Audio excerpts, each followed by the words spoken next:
اس آیت کے اندر ابھی ہم اس پہ تو ڈسکس کریں گے کہ کیسے ریپلیسمنٹ ہو گیا اس کا، اور وضو اور غسل دونوں کا خالی اتنے سے ہو گیا. بھائی وضو کے اندر ہاتھ پاؤں منہ مسا پاؤں اتنا سب کچھ دھویا تھا، اس کے بدلے خالی منہ اور ہاتھ جو ہے وہ مٹی جو ہے وہ رب کر لی.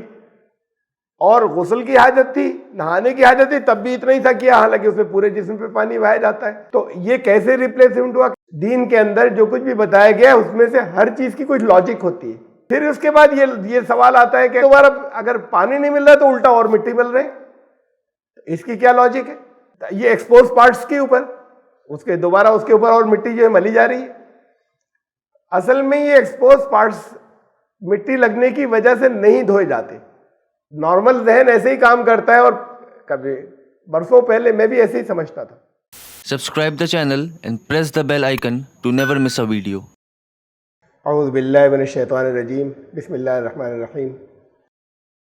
یا ایہا الذین آمنوا لا تقربوا الصلاة وانتم سکارى حتی تعلموا ما تقولون ولا جنبا الا عابری سبیل حتی تغتسلوا.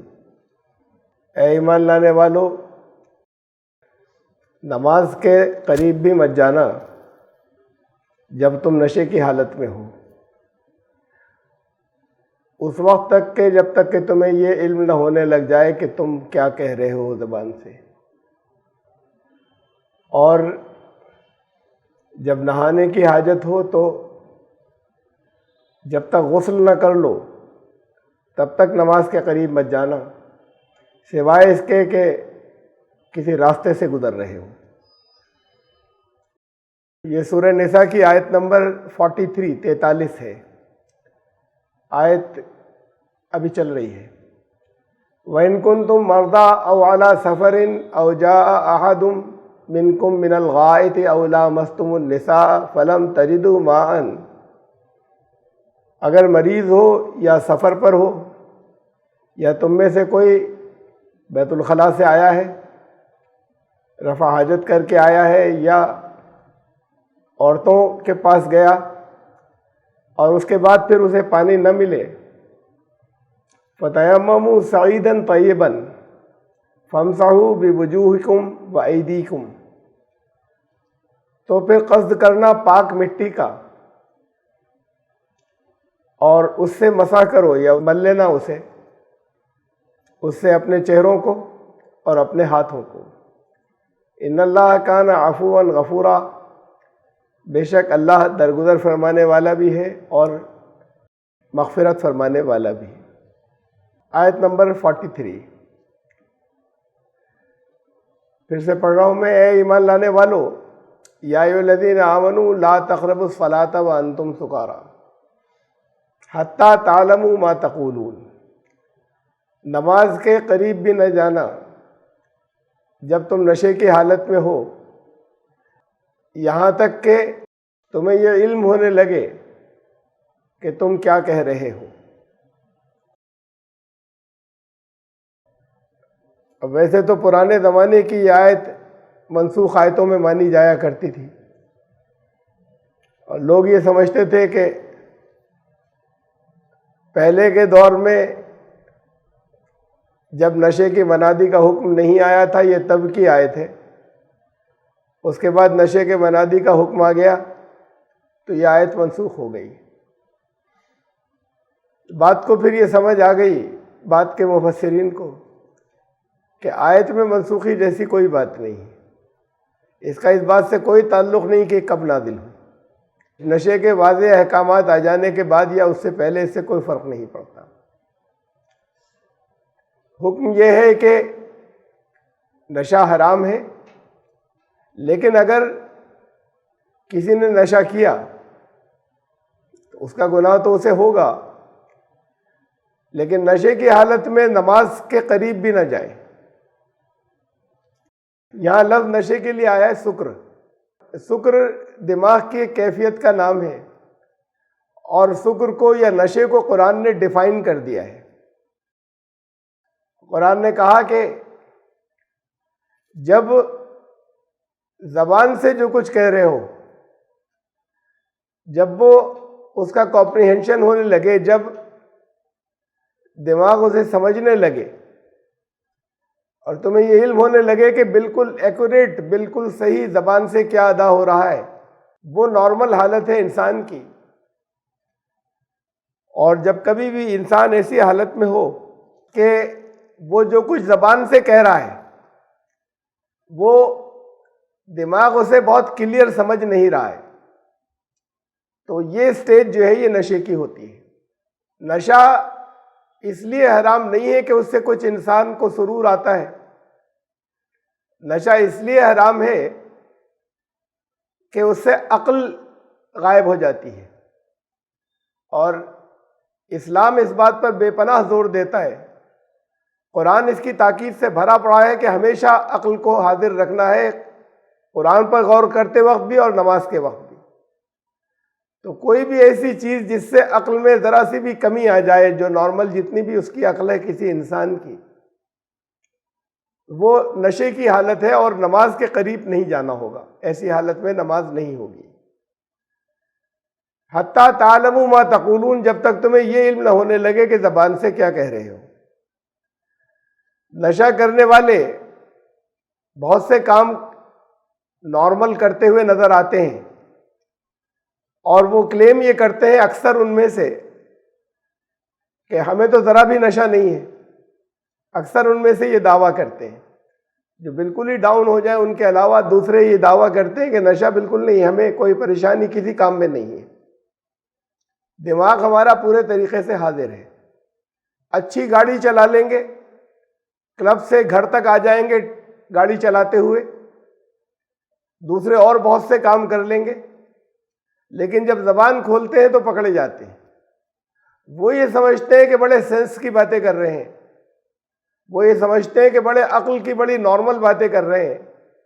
سننے والا یہ جانتا ہے کہ یہ نارمل نہیں ہے. کہیں زبان لڑکھڑاتی ہے، کہیں ایک بات کو کئی دفعہ کہتے ہیں، بھول جاتے ہیں کہ ابھی کیا کہا تھا. تو وہ پورے طریقے سے زبان کا اور دماغ کا رشتہ لنک وہ مضبوط نہیں رہتا، وہ لنک کہیں ویک ہو جاتا ہے.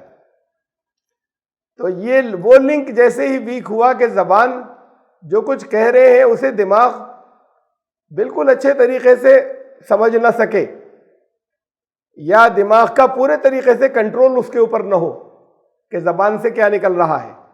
جب تک وہ کنٹرول 100% ہے تو وہ حالت نشے کی نہیں کہلاتی، چاہے کوئی سرور ہو. اور جب وہ اسٹیج آئے کہ کچھ اس کے اندر وہ لنک تھوڑا سا بھی ویک ہو، زبان سے کہنے کا اور دماغ کے اسے سمجھنے کا، انسان کو یہ علم ہونے کا کہ اس کی زبان سے کیا نکل رہا ہے، تو پھر وہ نشے کی حالت ہے اور اس میں نماز منع ہے. یہ تو ایک نشے کا مسئلہ ہو گیا آیت کے اندر. لیکن الفاظ پر اگر غور کریں تو اس بات کو قرآن بہت اہمیت دے رہا ہے کہ یہ ضروری ہے کہ نماز میں جو کچھ زبان سے نکل رہا ہے وہ انسان سمجھ رہا ہو. بھئی اگر کوئی منہ سے اسمیل نہیں آ رہی اور کسی طرح کی کوئی وہ غیر شائستہ کوئی ہٹی ہوئی بات، ادب سے الگ ہٹی ہوئی بات نہیں کر رہا، سب کی طرح کھڑا ہوا ہے، تو کیا حرج تھا؟ اس کی سمجھ میں بس ٹھیک سے نہیں آ رہا کیا کہہ رہا ہے. اصل میں تو روک دیا کہ جب جو کچھ زبان سے کہہ رہے ہو جب وہ سمجھ میں نہیں آ رہا تو نماز کے قریب مت جانا. تو پھر اب اس پر غور کریں کہ اصل میں یہ حالت جو ہے یہ اسلام کو منظور نہیں ہے نماز کی حالت میں، کہ جو زبان سے نکل رہا ہے وہ انسان کو نہیں معلوم کہ وہ کیا کہہ رہا ہے. اب میں یہ تو نہیں کہہ سکتا کسی سے کہ جب تک تمہیں یہ معلوم نہ ہو جائے کہ تم زبان سے کیا کہہ رہے ہو اس وقت تک نماز کے قریب مت جانا، لیکن یہ مفہوم تو اس کا پھر واضح ہو جاتا ہے کہ نماز کی تو قربت بھی نصیب نہیں ہوئی. گئے جا کر امام کے ساتھ کھڑے ہوئے، بیٹھے جھکے، یا اکیلے اپنی نماز میں جو تمہارا ریچول تھا وہ تم نے پورا کیا، نماز کے تو قریب بھی نہیں پھٹکے. اصل میں نماز میں یہ خالی کوئی رٹی ہوئی کوئی چیزیں دہرانا تھا کیا؟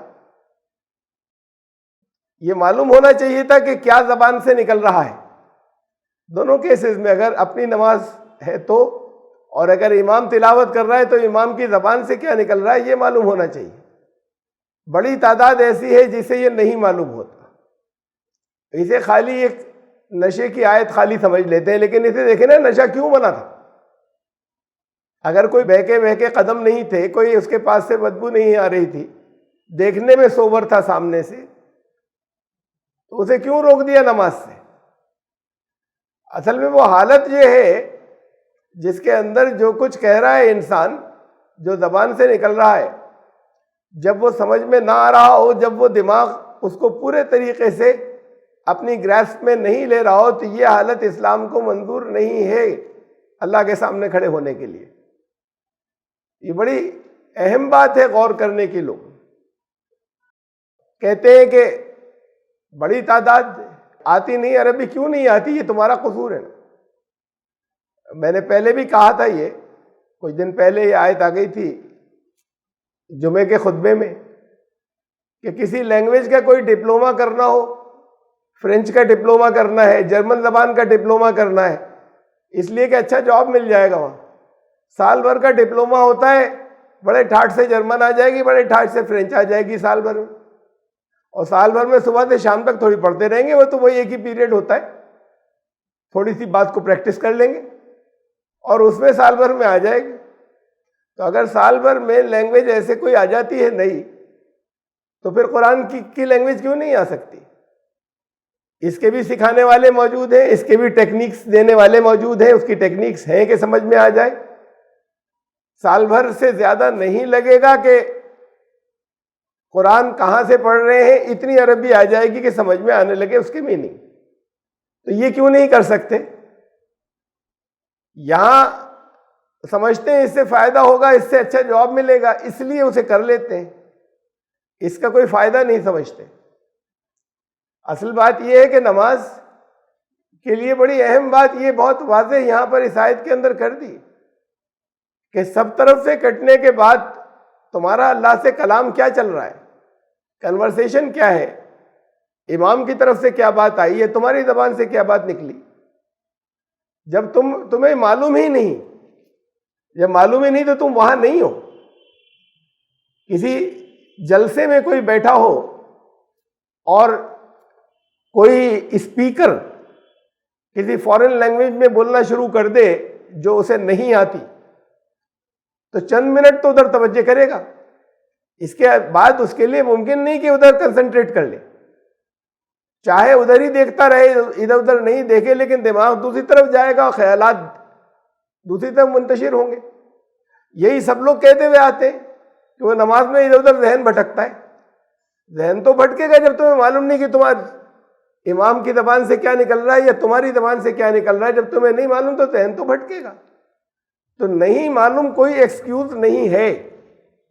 جن کے اندر اتنی کیپیبلٹی اللہ نے نہیں رکھی یا اتنی صلاحیت نہیں رکھی یا ایسے موقع نہیں دیے کہ وہ سیکھ سکیں، ان کے لیے چھوٹ ہو سکتی ہے، لیکن جن کے پاس اتنی کیپیبلٹی تھی اور اتنی صلاحیت تھی اور بہت تھوڑا سا وقت دینے کے بعد وہ کچھ عرصے میں سیکھ سکتے تھے، ان کے لیے کوئی ایکسکیوز نہیں ہوگا کہ وہ کوئی حساب دے سکیں۔ تو اب مجھے تو یہ رائٹ نہیں ہے کہ میں یہ کہہ دوں کہ نماز نہیں ہوئی، لیکن قرآن کا فیصلہ یہ ہے کہ نماز کے تو تم قریب بھی نہیں گئے۔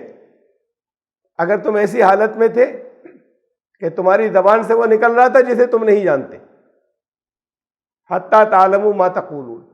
دو حالتوں میں نماز کے پاس مت جانا یہاں پہ کہا ہے، ایک تو یہ، اور دوسری ولا جنوبا الا عابری سبیل حتی تغتسلوا، یا ناپاکی کی ایسی حالت میں ہو جس میں نہانا ضروری ہوتا ہے، تو جب تک غسل نہ کر لو نماز کے قریب مت جانا، سوائے اس کے قریب جانا ایسے ہو کہ وہاں سے گزرنا تھا، نماز میں شریک نہیں ہونا تھا، وہاں سے نکلنا تھا، گزرنا تھا، تو وہ تو ٹھیک ہے، لیکن نماز ادا کرنے کے لیے جسے نماز کے پاس جانا کہتے ہیں، تو شروع کرنا تو الگ بات، پاس بھی مت جاؤ اگر ناپاکی کی حالت میں ہو، جب تک غسل نہ کر لو۔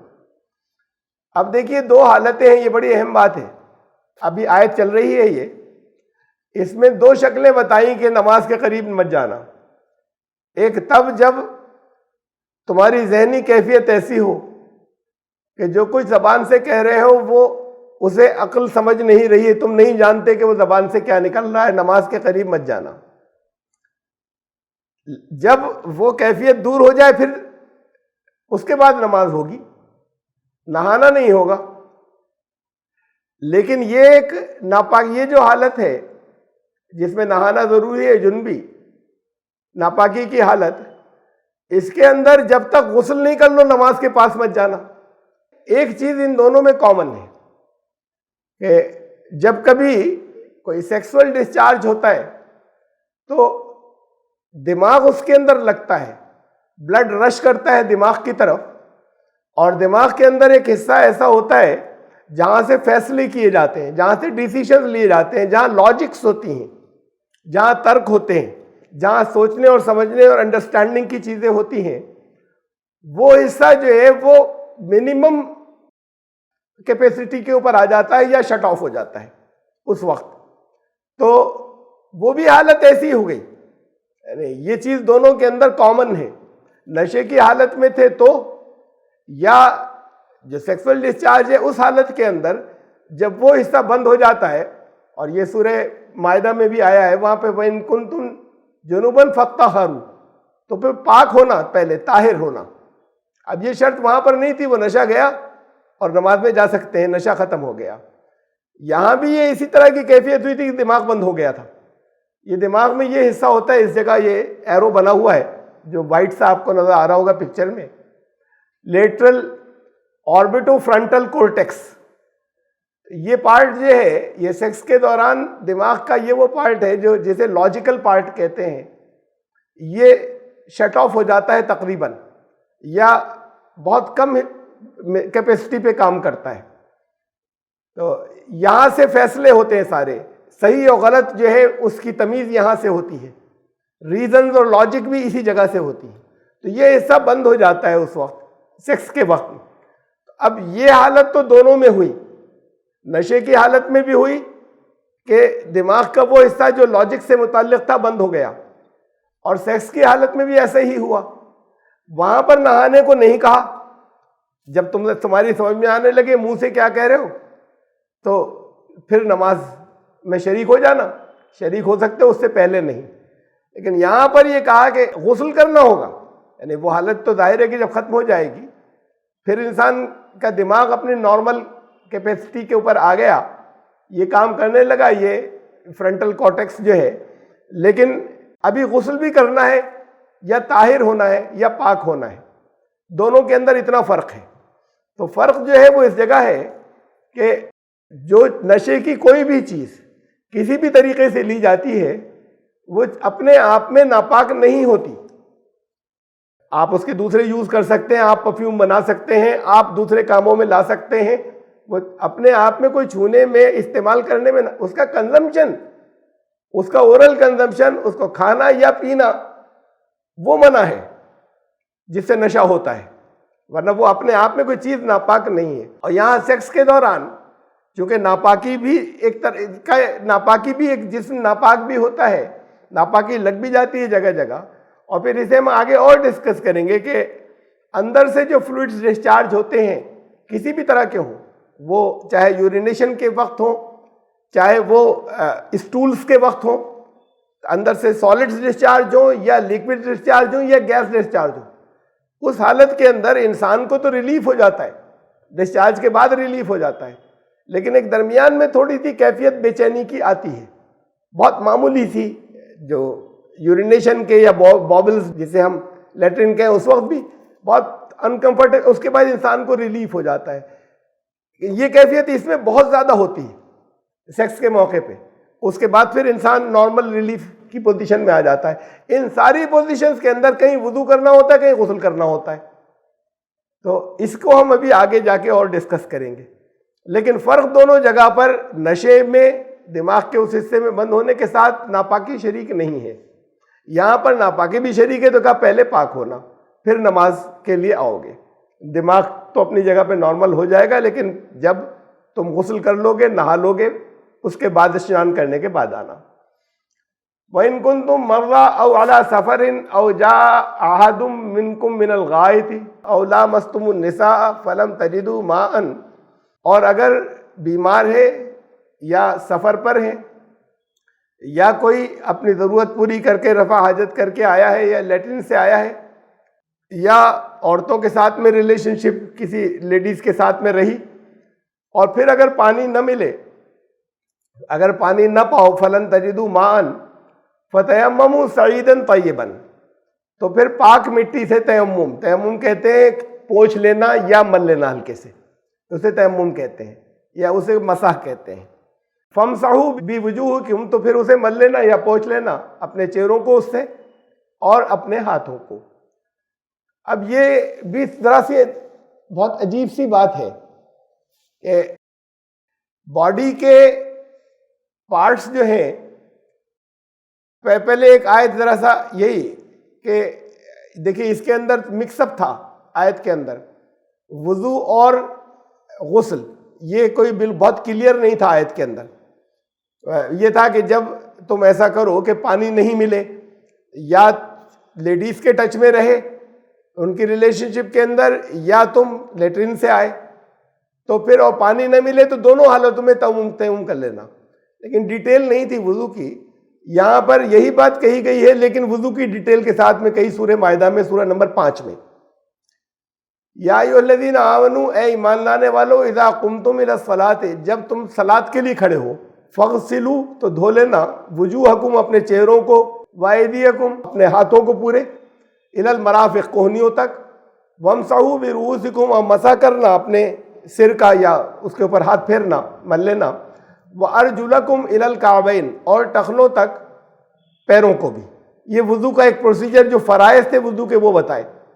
پھر رسول اللہ صلی اللہ علیہ وسلم نے جو زیادہ ڈیٹیل ہے اس کے اندر وضو اس جو انسٹرکشنز دی ہیں وہ بھی ساتھ میں شامل کریں، لیکن لازم جو 4 چیزیں ہیں وہ یہ تھی جو قرآن نے کہا، اور اس ترتیب سے، اسی ترتیب سے یہ بتائی ہے کہ اسے وہاں تک دھو لینا۔ وَإِن كُنتُم جُنُوبًا، یہ وہی آیت چل رہی ہے سورہ مائدہ کی دوسری جگہ جہاں آیا، لیکن جب ناپاکی کی حالت میں ہو وہ وضو کی بات تھی، وضو کا پروسیجر تھا، لیکن جب اس سے زیادہ ناپاکی کی حالت ہو فَطَّهَّرُوا، طاہر ہونا، پہلے پاک ہونا۔ اور وَإِن كُنتُم مَرْضَىٰ وَعَلَىٰ سَفَرٍ، اب یہ الفاظ بالکل سیم ہیں جو ہماری آیت چل رہی ہے سورہ نمبر 4 میں، سورہ مائدہ میں یہ الفاظ اس کے آگے سیم ہیں۔ اگر مریض ہو یا سفر پر ہو یا تم میں سے کوئی پھر بیت الخلاء سے آئے یا عورتوں کے ٹچ میں رہا یا اور پانی نہ پاؤ تو پھر تیمم کرنا صعیداً طیباً، پاک مٹی سے، ایک یہ چیز بھی ساتھ میں ضروری ہے، اس کو ہم آگے ڈسکس کریں گے، اور اس سے مسح کر لینا اپنے چہروں اور وایدیکم منہ، اور اس سے اپنے ہاتھوں اور چہروں کا مسح کر لینا یا اس پر مل لینا۔ ما یرید اللہ لیجعل علیکم من حرج، اللہ یہ نہیں چاہتا کہ تم تکلیف پریشانی میں پھنسو، جب پانی نہیں مل رہا ایک سہولت کا طریقہ بتایا، تو اللہ یہ چاہتا ہے کہ تم تکلیف میں نہ پھنسو لیکن مقصد پورا ہو جائے۔ مقصد کیسے ہوا پورا اس پر بھی غور کرنا ہے۔ وَلَٰكِن يُرِيدُ لِيُطَهِّرَكُمْ، وہ چاہتا ہے پاک ہو جاؤ تم۔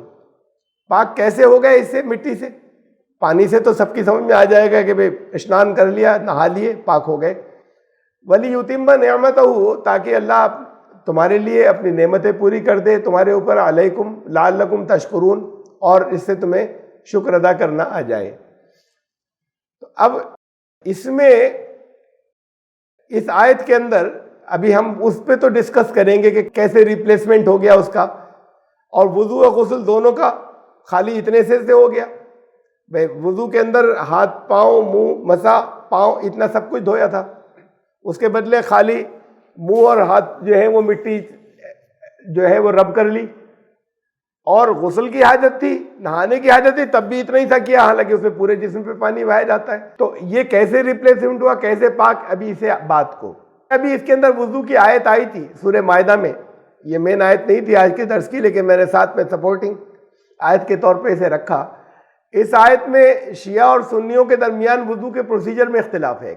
اختلاف جو ہے وہ یہ ہے کہ اے ایمان لانے والو، جب نماز کے لیے کھڑے ہو، فغسلوا، تو دھونا، وجوہکم، اپنے چہروں کو، وایدیکم، اپنے ہاتھوں کو، الی المرافق، کوہنیوں تک، وامسحوا، مسح کرنا، یہ ترتیب چل رہی ہے، اور یہ 4 فرائض ہیں اس کے وضو کے۔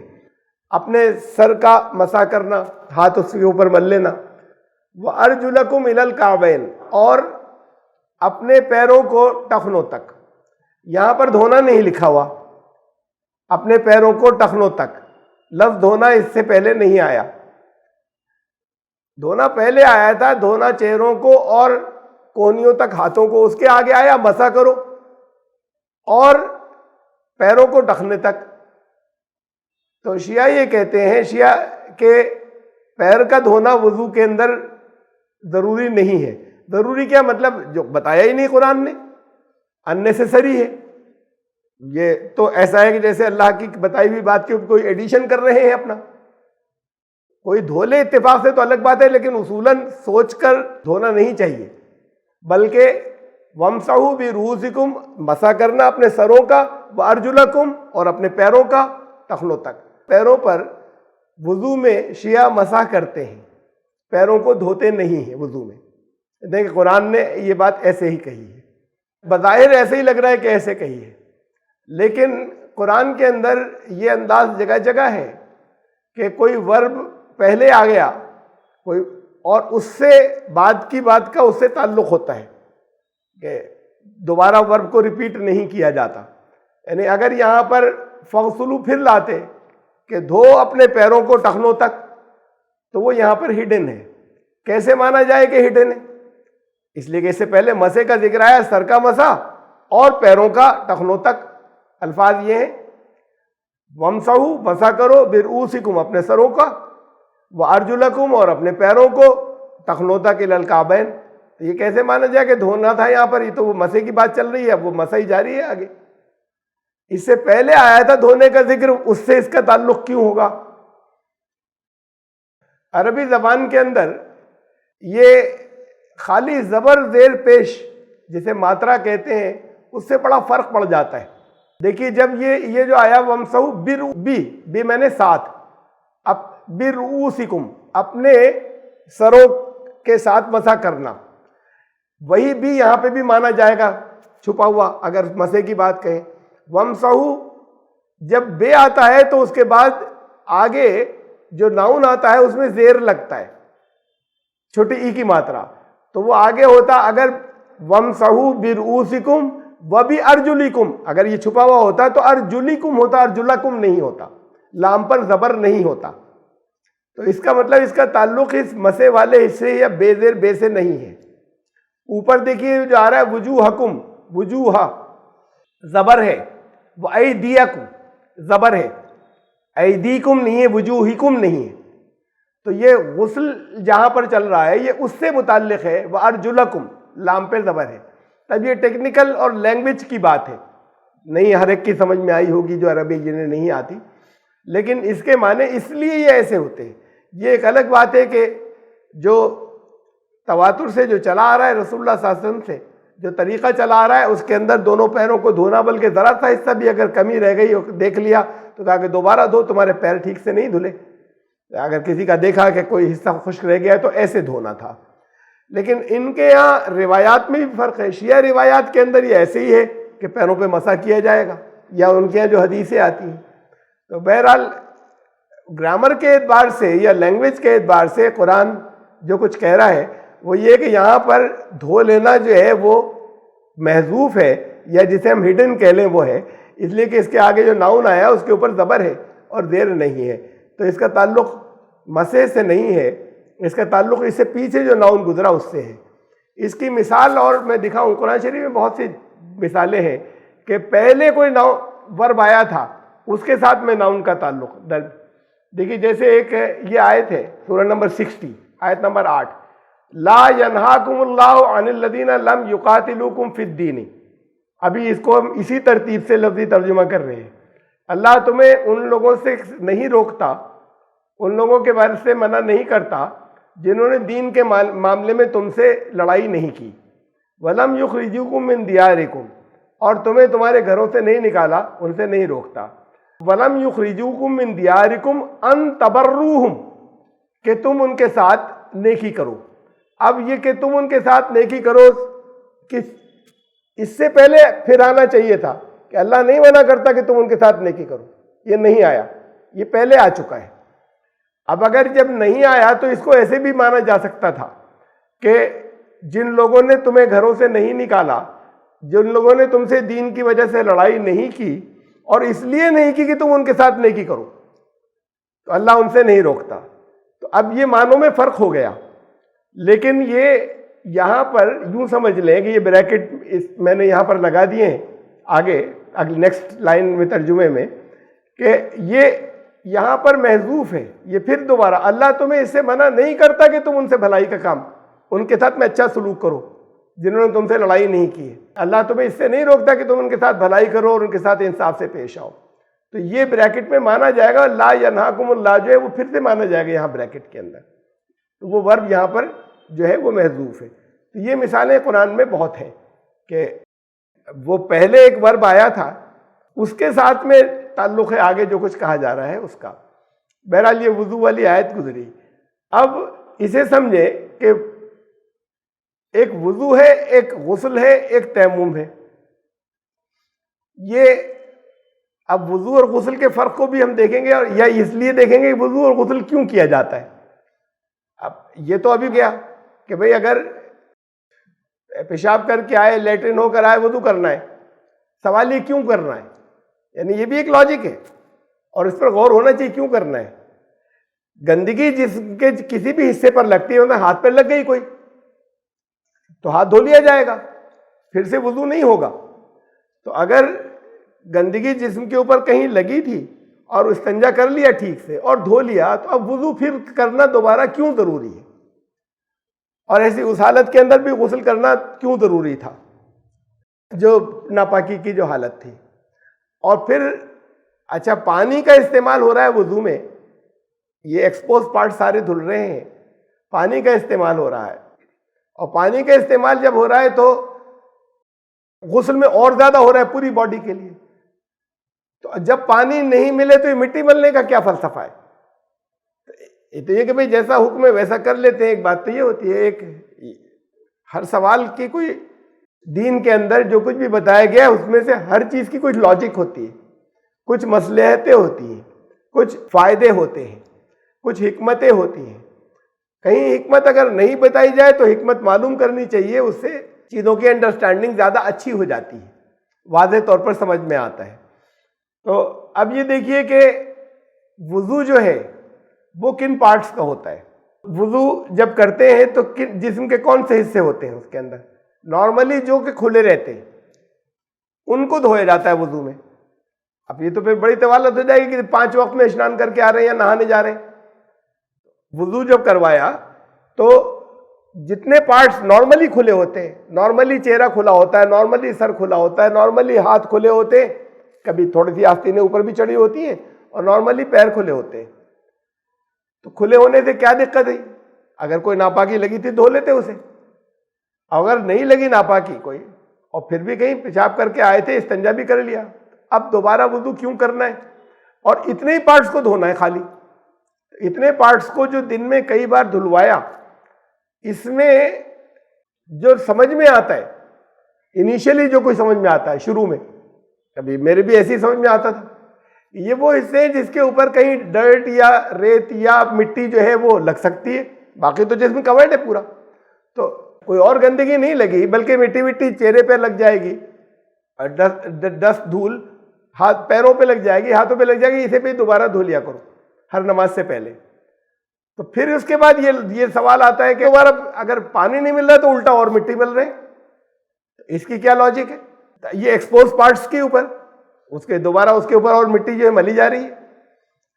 اصل میں یہ ایکسپوز پارٹس مٹی لگنے کی وجہ سے نہیں دھوئے جاتے. نارمل ذہن ایسے ہی کام کرتا ہے، اور کبھی برسوں پہلے میں بھی ایسے ہی سمجھتا تھا.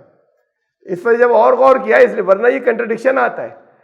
اور نماز پڑھنے کے لیے اگر ہلکی پھلکی مٹی ایسی جو نظر بھی نہیں آ رہی وہ لگ بھی گئی تو کیا پریشانی تھی کہ اس کو دھونا ضروری تھا اتنے پارٹس کو. تو یہ پارٹس ایکسپوز پارٹس کو دھونے کی بات نہیں تھی، اس میں ایک اور کچھ اور بات تھی. یہ جو پارٹس ہیں یہ ہارٹ سے سب سے زیادہ دور ہیں. ہارٹ سے سب سے زیادہ ڈسٹینس ہارٹ سے بلڈ جاتا ہے پوری باڈی کے اندر، یہ فاردسٹ پارٹس ہیں، یہ سب سے زیادہ ڈسٹینٹ پارٹس ہیں، سر، چہرہ، ہاتھ اور پیر۔ جو بلڈ سرکولیشن جو پوری باڈی کے اندر ہماری وینز گئی ہوئی ہیں اور آرٹریز گئی ہوئی ہیں۔ آرٹریز وہ نسیں ہوتی ہیں جس سے خون جاتا ہے اور اس میں بلڈ میں آکسیجن ملی ہوتی ہے، اور وہ آکسیجن ساری باڈی کو پہنچتی ہے، پوری باڈی کے دور دور تک کے حصوں کو، اور پھر وہاں سے وہ ذرا موٹی ہوتی ہیں نسیں جو وینز ہوتی ہیں، وہ تھوڑے سے کلر بھی اس کا بلیوش ہوتا ہے کہ وہ امپیورٹیز ملنے کے بعد اور جس کے اندر آکسیجن نہیں بچتی، اور پھر وہ وہاں سے جو بلڈ واپس آتا ہے وہ ہارٹ کے پاس واپس آتا ہے صفائی کے لیے۔ یہ ایک جال پھیلا ہوا ہے پورے باڈی کے اندر۔ یہ جال اتنا لمبا ہے کہ ایوریج انسان کے اندر یہ تقریباً 1,00,000 کلومیٹر کی نسوں کا جال ہے، اگر ساری نسوں کو جوڑ دیا جائے تو۔ کیسی کاریگری کی ہے اللہ نے انسان کے جسم کے اندر، جس میں کسی ایک ایک چیز کے بارے میں جب ڈیٹیل پتہ چل جاتی ہے، زیادہ اندر کی ڈیٹیل معلوم ہو تو عقل حیران رہ جاتی ہے کہ تقریباً 1,00,000 کلومیٹر کی لمبائی کی نسیں ہیں، یہ ساری آرٹریز اور وینز ملانے کے بعد جو باڈی کے اندر پھیلی ہوئی ہیں۔ اب یہ جتنی دور جاتی ہیں، جیسے پیڑ کی شاخیں ہوتی ہیں اتنی ہی باریک ہوتی چلی جاتی ہیں۔ شروع میں موٹی ہوتی ہیں، جب ہارٹ سے یہ نکلتی ہیں یا ہارٹ میں جب واپس پہنچتی ہیں، اور جتنا ڈسٹینس ہوتا چلا جاتا ہے تو پیڑ کی شاخوں کی طرح یہ بہت باریک ہوتی چلی جاتی ہیں دور تک، اور سب سے زیادہ جو آخری حصے ہیں وہ یہ ہاتھ کی انگلیاں ہیں یا پیروں کی انگلیاں ہیں یا اوپر سر کا حصہ ہے، یہ لاسٹ پارٹس ہے۔ تو یہاں تک پہنچتے پہنچتے یہ سب سے زیادہ باریک ہو جاتی ہیں۔ یہ جب سب سے زیادہ باریک ہو جاتی ہیں، کچھ وقت گزرنے کے ساتھ، کچھ ایج گزرنے کے ساتھ، یا کچھ ڈائٹ کی بے احتیاطیاں ہوں یا کوئی طبیعت کی خرابی ہو، تو اس کی وجہ سے بلڈ اینڈ تک نہیں پہنچ پاتا، اور وہ اینڈ کے حصے جو ہوتے ہیں وہ ڈرائی ہونے لگتے ہیں، اور یا خشک ہونے لگتے ہیں یا ہارڈ ہونے لگتے ہیں۔ اس سے طرح طرح کی دقتیں آتی ہیں، جیسے ہاتھ پیر سن ہوتے ہیں، تو یہ بلڈ وہاں تک نہیں پہنچ رہا پورا۔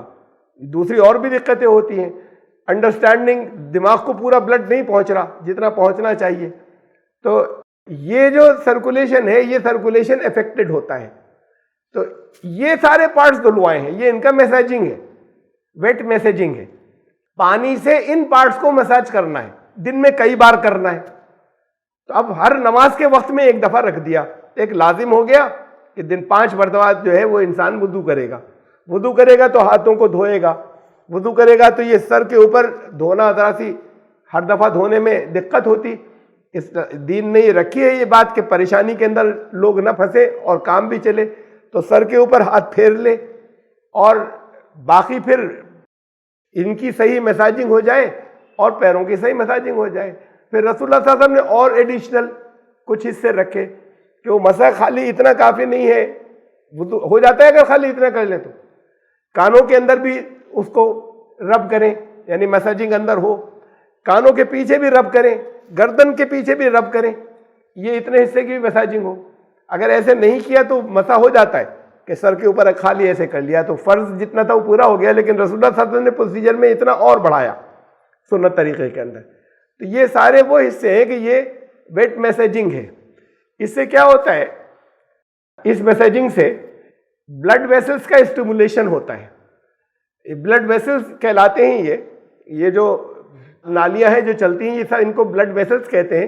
یہ آگے جانے کے بعد جیسے میں نے آپ کو بتایا کہ ڈیڈ اینڈز کے اوپر بہت باریک ہو جاتی ہیں، وہاں پر جب بلڈ سرکولیشن کم ہو جاتا ہے تو بہت سے نیوٹرینٹس وہاں پہ کبھی کبھی ڈپازٹ ہو جاتے ہیں، تو اس سے بھی بلاک ہوتا ہے، خون بالکل اینڈ تک نہیں پہنچ پاتا۔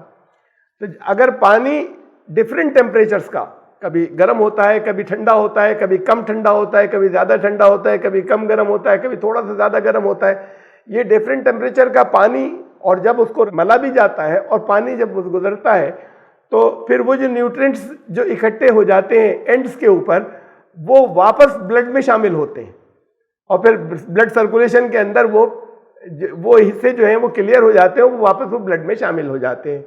تو یہ بلڈ ویسلز کا اسٹیمولیشن ہے۔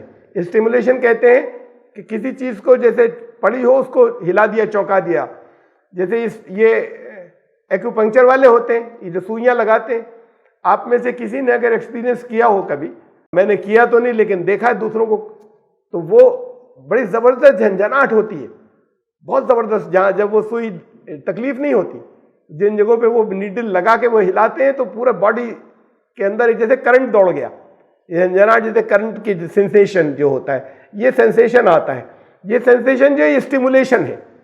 تو ایسی یہ اسٹیمولیشن ہے کہ اس کو رب کیا اور وہ ٹیمپریچر گریڈینٹ یا ٹیمپریچر کا جو ڈفرینس ہوتا ہے اس کی وجہ سے، اور خاص طور سے وہ نیوٹرینٹس جو جم جاتے ہیں اینٹس کے اوپر وہ دوبارہ بلڈ کے اندر شامل ہوتے ہیں اور جاتے ہیں. تو یہ سسٹم جو رکھا دن میں کئی دفعہ رکھا اور سب کے لیے رکھا کہ وہ پھر نماز کے ساتھ میں اس کو ایسوشیٹ کر دیا کہ بلڈ ویسلز کا اسٹیمولیشن اس سے ہوتا رہتا ہے.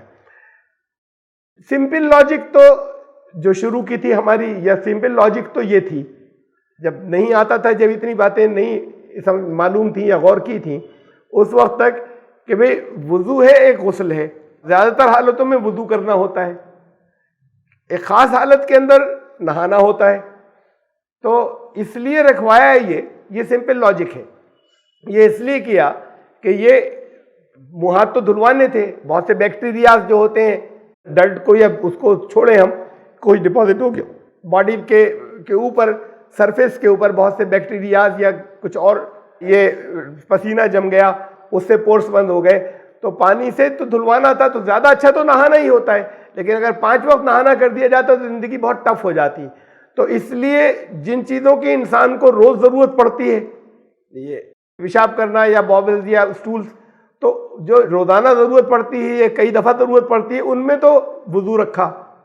اور وہ جس کی نمبر کبھی کبھی آتا ہے اور اس طرح کا ڈسچارج جو ہے، تو اس کو اس کے اوپر غسل رکھ دیا کہ وہ کبھی، تاکہ یہ بھی انسان کا چلتا رہے.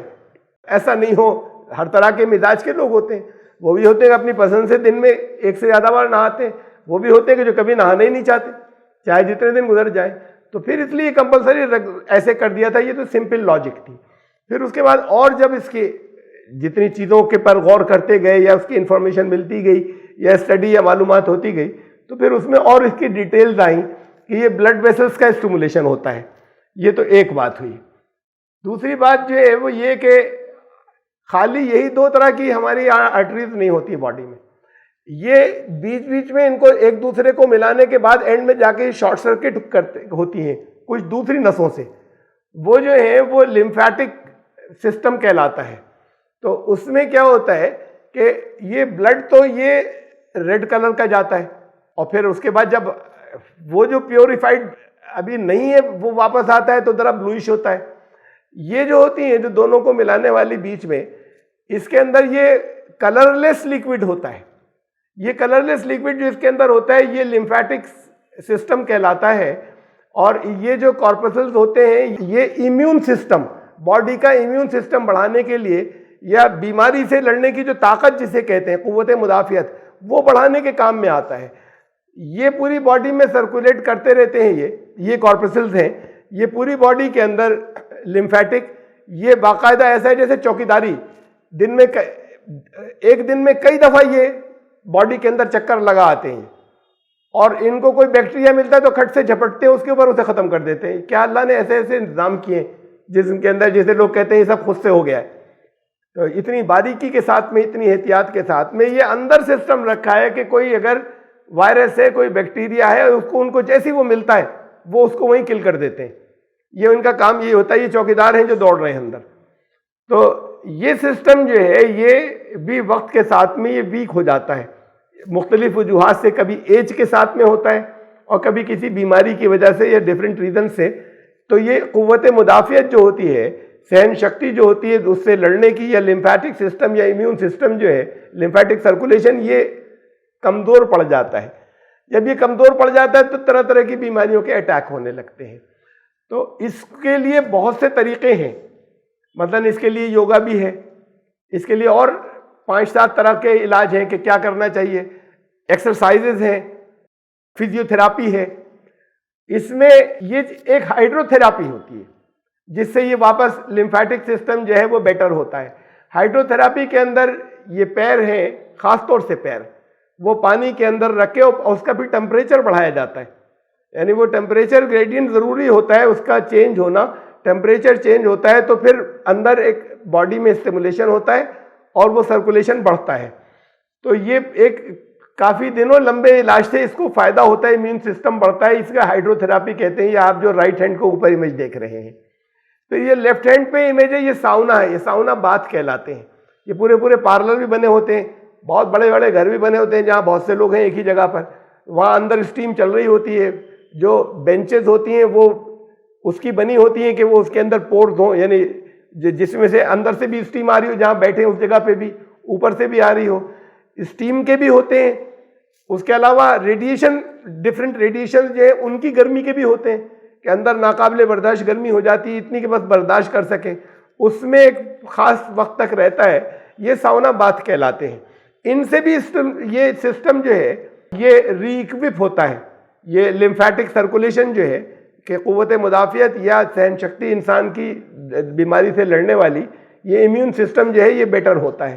یہ 2 چیزیں میں نے بتائیں خاص اس کے اندر, باقی اور بھی کچھ چیزیں ہوتی ہیں جو اس کے لیے سجیسٹ کی جاتی ہیں. اب ان تھراپیز کے اندر یعنی پانی کا بہت رول ہے, اور پانی کے بھی ٹیمپریچر ڈیفرنٹ ہوتے رہیں. یہ نہیں کہ ایک ہی گرم رہے, بلکہ وہ ڈیفرنٹ ٹیمپریچرز ہوتے رہیں. ایسی پوری باڈی کے اوپر ٹیمپریچر ڈیفرنٹ گزرتے رہیں, جیسے اسٹیم چاہے گزرے, جیسے ساؤنا باتھ ہوتے ہیں. تو یہ غسل میں اور وضو کے اندر یہ لگاتار دن میں کئی مرتبہ ڈیفرنٹ ٹیمپریچر کا پانی جب ہاتھوں کو اور پیروں کو اور کھلی جگہوں کو لگاتار ٹچ کرتا رہے, اور دن میں کئی مرتبہ پوری زندگی کرتا رہے لگاتار, بچپن سے لے کے بڑھاپے تک, تو پھر ان بات کی ضرورت نہیں پڑتی, یا اگر پڑے بہرحال ایج ہونے کے ساتھ میں, لیکن یہ اس کو بہت زیادہ میک اپ کر دیتے ہیں. امیون سسٹم کے اندر جو کمی آ جاتی ہے یا لمفیٹک سرکولیشن میں جو کمی آ جاتی ہے, یہ وضو اور غسل اصل چیز تو پوری باڈی کا ہونا ہے. لیکن اگر پوری باڈی کا نہ ہو تو جیسے یہ خالی پیروں کا کر لیا, تو اس میں ہاتھ پیر اور یہ خالی پوری باڈی کا جب ہو تو غسل ہوگا, اور ورنہ یہ کہ کچھ موقعوں کے اوپر کریں, ساری زندگی کریں, یہ وضو سے کام چل جاتا ہے. تو یہ ایک اس لیے ان ایکسپوز پارٹس کو پانی سے بار بار دھلوایا. ہماری باڈی کے اندر اسٹیٹک الیکٹریسٹی کچھ ایک چارج ہوتا ہے. یہ چارج باہر سے آتا رہتا ہے. کبھی آپ نے کوئی پلاسٹک کا کنگا سوکھے بالوں کے اندر کیا تو بال کھڑے ہو جاتے ہیں, ایک بجلی جو ہے وہ پیدا ہو گئی, وہ بال کھڑے ہو جاتے ہیں اس کنگھے کے اوپر. کبھی ایسا بھی ہوتا ہے کہ پلاسٹک کی کسی جگہ کے اوپر جو ہے وہ جیسے کار میں ذرا سا سیٹ پہ اندر بیٹھے اور گھسٹ کر واپس اترے تو ایک چارج وہاں پہ پیدا ہوتا ہے. کبھی ہلکی سی چٹ چٹ کی آواز بھی آتی ہے کہ اسپارکنگ سی جیسے ہو گئی ہو, وہ چٹ چٹ کی آواز بھی آتی ہے. یہ بہت سے ڈیفرنٹ موقعوں پر ہوتا ہے. کسی ایسی سرفیس کے اوپر کہ جو جوتوں کے ساتھ میں, ربر سولز کے ساتھ میں اگر دوڑا جائے اور چلا جائے جو کہ بیڈ کنڈکٹر ہے, یا خاص طور سے ایسے ہو کہ پلاسٹک کی ہو, تو وہاں پر بھی اس میں پیروں اور جوتوں اور اس کے بیچ میں اسپارک پیدا ہوتا ہے. تو یہ اسپارک چاروں طرف کبھی ایسا ہوتا ہے ایٹماسفیئر میں جو چارج ہوتا ہے اس کی وجہ سے, اور کبھی جو اپوزٹ چارج ہمارے رگڑ سے جو پیدا ہوتے ہیں, ہمارے آپ ہوتے رہتے ہیں, یہ چارج لگاتار باڈی کو ہماری افیکٹ کرتا رہتا ہے. اس کو اسٹیٹک الیکٹریسٹی کہتے ہیں. یہ لگاتار یہ دن بھر کچھ نہ کچھ رہتا ہے. آپ کے کپڑے پہنتے وقت بھی کبھی کبھی شرٹ اتاری آپ نے, چٹ چٹ آواز آ جائے گی, یا بال کھڑے ہو جائیں گے, یا روئیں کھڑے ہو جائیں گے. اگر وہ کپڑے جو ہیں وہ کاٹن کے نہیں ہیں تو پیور کاٹن سے نہیں ہوتا. تو ایسے ہی یہ ہماری بہت سے ایکشن سے, اور ایٹماسفیئر کے چینجز سے بھی, اور ایٹماسفیئر میں کہ ویسے بھی جو چارج ہوتا ہے مختلف چیزوں سے باڈی کی اسٹیٹک الیکٹریسٹی ڈسٹرب ہوتی رہتی ہے, لگاتار ہوتی رہتی ہے. یہ طرح طرح کے نقصان پہنچاتی ہے باڈی کو. یہ مختلف طریقے کے سائیکالوجیکل اور دوسری بھی ہوتی ہیں, اور اگر زیادہ ہوتا ہو جن جگہوں پر تو وہاں پر اسکن کینسرز جو ہیں یا اسکن ڈیزیز وغیرہ بھی ہو جاتی ہیں. اسی لیے اسکن ڈیزیز وغیرہ ہوتی ہیں تو کہتے ہیں کاٹن پہنو, یہ کپڑے نہیں پہننا, اس لیے وہ تاکہ وہ اسٹیٹک الیکٹریسٹی جو ہے وہ نہیں پیدا ہو, وہ اس لیے کہا جاتا ہے. یہ نہیں تو کپڑا تھوڑی نقصان کر رہا ہے, وہ جو کپڑے سے وہ جو اسٹیٹک الیکٹریسٹی بنتی ہے, چارج بنتا ہے, وہ نقصان کر رہا ہے. تو اسکن ڈیزیزز بھی ہو جاتی ہیں. یہ جو باڈی کا جو اسٹیٹک چارج, جو باڈی کے اندر ہماری جو ایک چارج رہتا ہے, ایک اس کا ایک بیلنس ہوتا ہے, وہ بیلنس ڈسٹرب ہوتا رہتا ہے لگاتار, دن بھر ہوتا رہتا ہے, ہمارے بہت سے کاموں سے ہوتا رہتا ہے. تو اس کا بہترین سب سے اچھا طریقہ جو ہوتا ہے ورنہ تو ایسا ہوتا ہے کہ کہیں اگر کسی چیز میں چارج ہماری باڈی میں آ گیا, ہم نے ارتھ کر دیا, زمین پہ چھو دیا, ختم ہو گیا. لیکن پوری باڈی کا بالکل صحیح ایکویلیبریم ہو جائے, یہ نہانے سے ہوتا ہے کہ پوری باڈی پہ پانی تیر دیا, یہ ٹوٹل وہ مکمل سارا چارج جو ہے وہ آؤٹ سائڈ انفلوئنس ختم ہو جاتا ہے, ایفیکٹ ختم ہو جاتا ہے, اور جو باڈی کا اپنا اوریجنل ایکویلیبریم ہے وہ واپس آ جاتا ہے. اور جب نہا نہ سکیں تو سب سے زیادہ یہی پارٹس متاثر ہوتے ہیں جو اوپن ہوتے ہیں, جو کھلے ہوتے ہیں.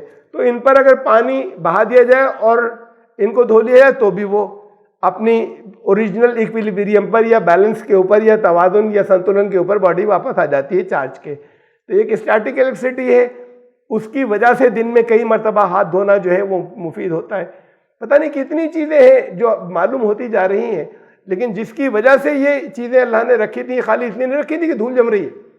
یہ داغستان کے اسٹیٹ میڈیکل اکیڈمی کے اندر یہ وہاں پہ یہ ڈاکٹر میگومیدیو ہیں, تو انہوں نے جب وہ پی ایچ ڈی کر رہے تھے تبھی سے ان کو کچھ کلاسز دی گئی تھیں, اور ان کو جاب دیا گیا تھا چائنیز ریفلیکسولوجی پڑھانے کا.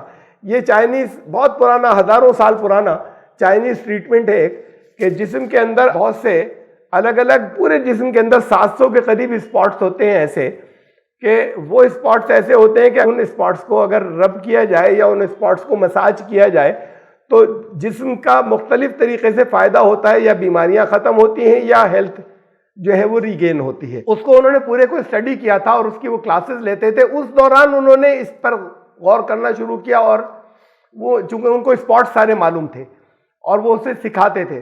ان کا 15-20 سال لگ جاتے ہیں وہ پورا علاج سکھانے میں, اگر پورا ہی سکھا دیا جائے تو 15-20 سال کا تو کسی کے پاس ٹائم نہیں ہوتا کہ 700 اسپاٹس کی مشق کرا دی جائے.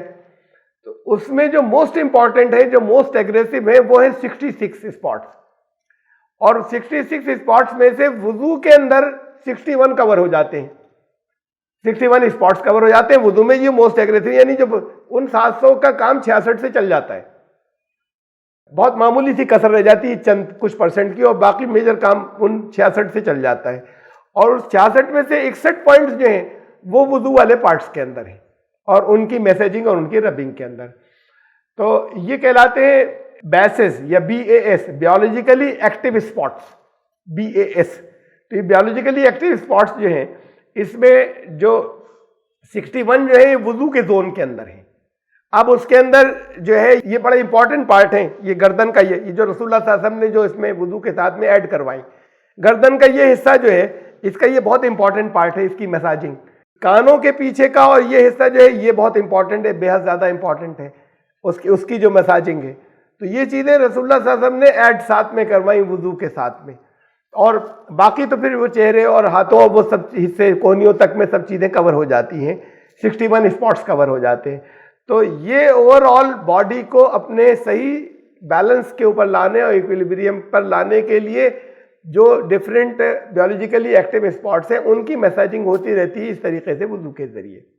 بیولوجیکل امبیلنس جو ہے, اب یہ جو ہے یہ ذرا سا یہ سبجیکٹ جو ہے یہ تھوڑا سا اور اسٹڈی کرنے کا ہے, اور میں نے اس کو چھوڑا ہے اپنے کوشچن مارک کے لیے, آگے کے لیے غور کرنے کے لیے, کہ وضو جو ہے اس میں جب کیا جاتا ہے تو جب مائنر مینٹل انوالومنٹ, یعنی مینٹل انوالومنٹ ہوتا ہے, یورینیٹنگ پیشاب کرتے وقت, اسٹول پاس کرتے وقت ایک مینٹل انوالومنٹ ہوتا ہے, اور ایک پین یا ایک انکمفرٹ کی پوزیشن ہونے کے بعد انسان ریلیز ہو گیا اور اب کمفرٹ زون کے اندر آ گیا.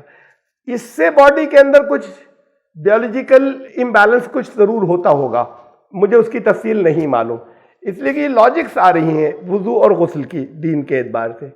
تو جو مائنر ہیں, مائنر ریلیزز ہیں کہ پہلے تھوڑے سے انکمفرٹ میں تھے, اس کے بعد اب کمفرٹیبل ہو گئے, اب وہ وضو کروایا گیا. اور یہ جو غسل ہے وہ میجر مینٹل انوالومنٹ ہے کہ پورا جسم ایسے ہے کہ جیسے شریک ہے, ایک ہیجانی کیفیت ہے سیکس کے دوران میں, اور اس کے بعد پھر اب ایک نارمل کیفیت آ گئی, ریلیز ہو گئے, اور انسان جو ہے وہ نارمل باڈی اپنے نارمل ریلیز ہو کے اپنے نارمل جگہ پر آ گئی. تو اس بیچ میں پھر پوری باڈی کے اندر کوئی بیولوجیکل چینج یا کچھ ایکویلیبریم کے اندر کچھ نہ کچھ چینج آتا ہے جو رہ جاتا ہے.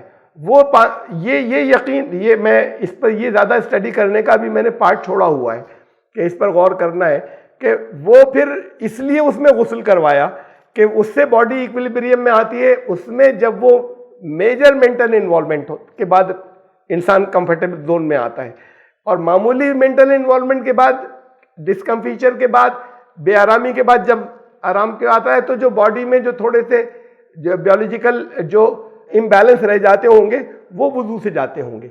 یہ پارٹ میں نے چھوڑ دیا اور رکھا آپ کے سامنے اس لیے کہ میں نے اپنے لیے چھوڑا ہے کہ یہ لاجک سمجھ میں آتی ہے کہ یہ ایسا ہوگا ضرور جو کہ ابھی ہمیں نہیں معلوم.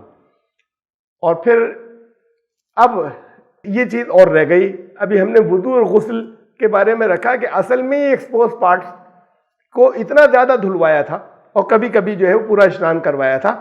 اس کے ایڈوانٹیجز کیا اس لیے کرایا تھا، ورنہ تو بات یہ تھی کہ بھئی کسی جگہ کوئی گندگی لگ گئی آپ دھو لیجیے، بات ختم ہو گئی.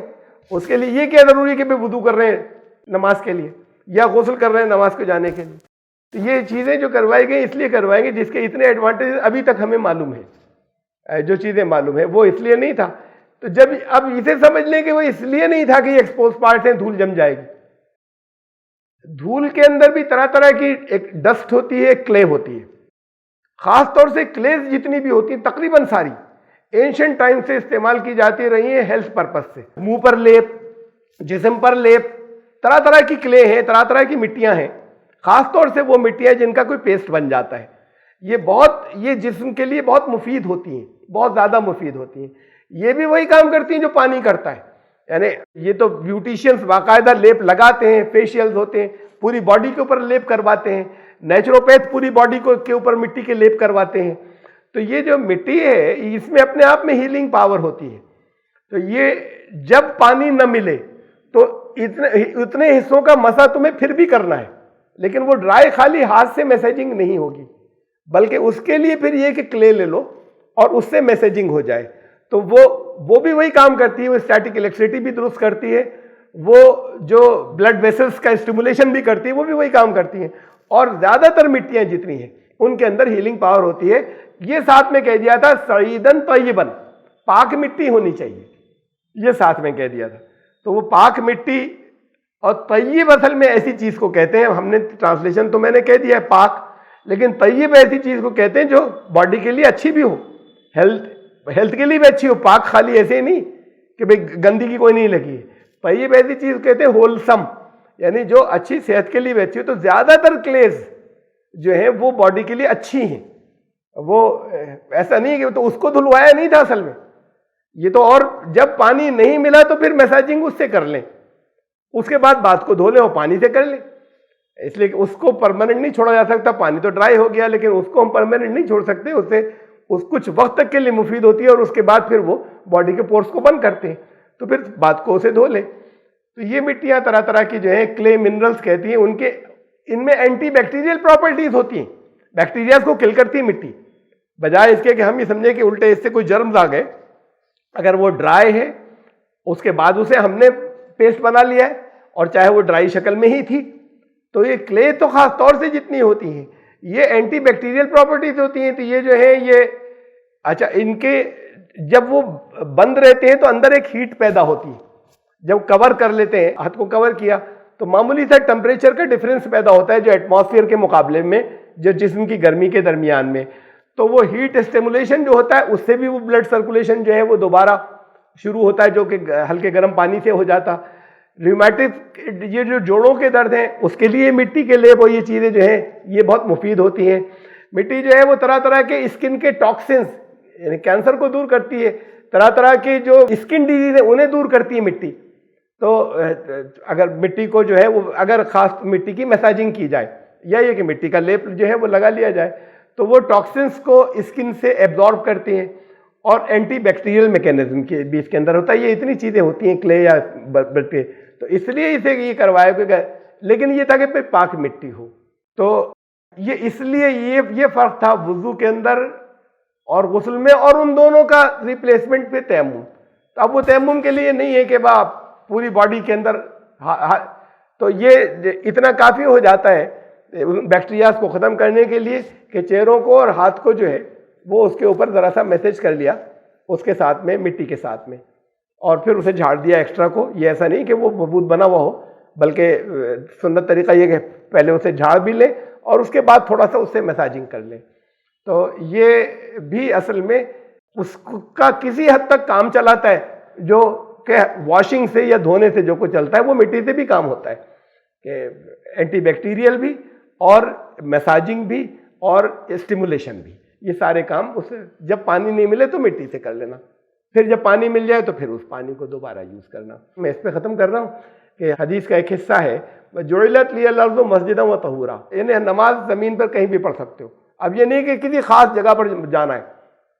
ابھی اس پر یاد آیا، ابھی چل رہی ہے ہمارے یہاں، جب سے یہ کووڈ کی مصیبت آئی تب سے ہم نے اپنے یہاں پچھلے سال اگلے ہی ہفتے سے جمعہ کی نماز آن لائن ہماری ہوئی تھی، شاید دنیا میں سب سے پہلے. اب تو وہ بہت سی جگہوں سے آ گئی بات. اس کے بعد پھر پورا مہینہ گزرنے کے بعد عید آئی تھی پچھلے سال. تو جب عید آئی تھی تو پھر مولانا سلمان صاحب کی طرف سے معلوم ہوا کہ انہوں نے عید کی نماز پڑھائی. پھر شیخ غامدی صاحب جو ہیں انہوں نے بڑی ڈیٹیل کے ساتھ میں لیکچر دیا کہ آن لائن نماز مخصوص حالات کے اندر جو ایکسٹراڈنری سرکمسٹانسز تو آن لائن نماز ہونی چاہیے. ابھی پھر انہوں نے دعا کے لیے ایک نماز کرائی، وہ نماز بھی آن لائن. انہوں نے کہا مولانا خالد رشید فرنگی محلی جو لکھنؤ کے ہیں، یہ اپنے آپ میں ایک اسکول آف تھاٹ ہے بڑا، تو انہوں نے آن لائن نماز کرائی. یہ ابھی پہلی مرتبہ ہوا، یہ ابھی اعلان ہوا، ابھی 27 تاریخ کو ہوئی. اور آئرلینڈ کا جو اسلامک سینٹر ہے ان کا فتویٰ آیا، بلکہ ان کے جو گرینڈ مفتی ہیں انہوں نے یہ کہا کہ پہلے شروع میں جیسی میرے سامنے بات آئی تھی تو مجھے یہی محسوس ہوا کہ غلط ہے، لیکن پھر انہوں نے پھر بہت لمبا 10-12 پیج کا وہ لکھا ہے، انہوں نے اپنا جو فیصلہ لکھا ہے وہ ساری دنیا کو بھیجا ہے کہ یہ غیر معمولی حالات میں نہ صرف یہ کہ ہونا چاہیے بلکہ ضروری ہے کہ یہ ایسے کیا جائے تاکہ اسلام کی اجتماعیت باقی رہے. اور پھر USA میں اور ساؤتھ افریقہ میں چند جگہ پر شروع ہو گئی. یہ سب باتیں جو ہے اپنی جگہ. اب سوال آتے ہیں سب، وہ پھر حج بھی آپ اس سے کر لیجیے، آتے رہتے ہیں ہمارے پاس، اس پہ آتے رہتے ہیں کامنٹس آتے رہتے ہیں تراویح اور جمعے کی نماز کے جو لوگوں کے آتے ہیں. حج بھی شروع کرا دو آن لائن، اور آن لائن ہی عمرہ بھی کرا دیا کرو. اب ان کی بیچاروں کی، سوال کرنے والوں کے سمجھ میں نہیں آتا، حج اور عمرہ پلیس اسپیسیفک ہے. آپ اپنے گھر میں نہیں کر سکتے حج یا عمرہ، اسے کووڈ کو جانے دیجیے، آن لائن جانے دیجیے. نارمل حالات میں آپ اپنے گھر میں نہیں کر سکتے، دنیا میں کسی اور جگہ جا کر نہیں کر سکتے. وہ پلیس اسپیسیفک ہے، وہ ایک خاص جگہ سے متعلق ہے. اگر وہاں نہیں جا سکتے تو نہیں جا سکتے، بات ختم ہو گئی. نماز پوری زمین پر رسول اللہ صلی اللہ علیہ وسلم نے کہا میرے لیے پوری زمین مسجد کر دی گئی. مقصد یہ تھا کہ اپنے گھر پہ بھی پڑھ سکتے ہو، بازار میں پڑھ سکتے ہو، کسی ملک میں ہو پڑھ سکتے ہو، کسی جگہ ہو، ہر جگہ پہ نماز پڑھ سکتے ہو. وہاں دریا میں ہو، کشتی میں بیٹھ کر پڑھ سکتے ہو. تو پوری زمین کو میرے لیے مسجد بنا دیا گیا. تو یہ پلیس اسپیسیفک نہیں ہے نماز، وہ پلیس اسپیسیفک ہے. تو جب اس لیے ان دونوں کے کمپیریزن کا سوال ہی نہیں، وہ سوال بڑا کم سمجھ کا ہے کہ صاحب وہ عمرہ بھی کرا دیا ہوتا، عمرہ اور حج بھی کرا دیتے آن لائن. تو اس لیے کہ وہ تو وہاں جانے سے ہوگا، اور یہ ہر جگہ ہوتی ہے نماز. یہ تو ایک بات ہوئی. پھر فرمایا وہ طہورا، زمین کو پاک کر دیا گیا میرے لیے. تو اب یہ کہ مٹی پاک ہے اور مٹی سے پاکی حاصل کی جاتی ہے. اگر استنجے کی ضرورت پڑ رہی ہو اور پانی نہیں ملے تو وہاں بھی مٹی کا استعمال کیا جا سکتا ہے. تو مٹی یعنی پیپر سے زیادہ بیٹر چیز ہے. لوگ اگر کہیں پر پیپر وغیرہ سے اگر استنجے کی بات کریں اس سے مٹی زیادہ اچھی چیز ہے، اس لیے کہ وہ اینٹی بیکٹیریل پراپرٹیز ہیں اس کے اندر جو پیپر میں نہیں ہے. تو اور لوگ اینشنٹ ٹائم سے مٹی کا یوز کرتے چلے آئے ہیں. تو مٹی جو ہے وہ ریپلیسمنٹ ہے اس کا. کہا کہ مٹی کو میرے لیے پاک کر دیا گیا. کہا میرے لیے کا مطلب میری شریعت میں کہ مٹی پاک ہے، سوکھی مٹی جو ہے وہ کسی بھی جگہ کی ہو پاک ہے. اور نہ صرف پاک ہے، جو چیز پاک ہوتی ہے اس سے پاکی حاصل کی جا سکتی ہے. تو یہ پانی کا ریپلیسمنٹ، جب پانی نہ ملے تو استنجا وغیرہ کی طہارت حاصل کرنے کے لیے بھی مٹی کا استعمال کیا جائے. ایک آیت تھی یہ، کیونکہ یہ اس کے اندر تیمم کی بات بھی آ گئی تھی، غسل کی بھی آ گئی تھی، وضو کی بھی آ گئی تھی. تو اس کو پھر میں نے تفصیل سے لے لیا، اس لیے کہ عام طور سے میرا بھی ایسے ہی ذہن چلتا تھا کہ ایکسپوز پارٹس ہیں، ان کو دھونا تھا مقصد، ان کو دھونا نہیں تھا، یہ ہارٹ سے جو سب سے زیادہ دور ہیں ان کی میسیجنگ تھی. اور غسل سب سے اچھی چیز ہوتی ہے. پھر کن کن موقعوں کے اوپر کن کن چیزوں سے کام چل جاتا ہے وہ اس آیت کے اندر بتایا گیا. یہ آیت نمبر 43 تھی سورہ نساء کی. انشاءاللہ زندگی رہی تو آیت نمبر 44 سے ہم آئندہ شروع کریں گے. سبحان ربک رب العزت.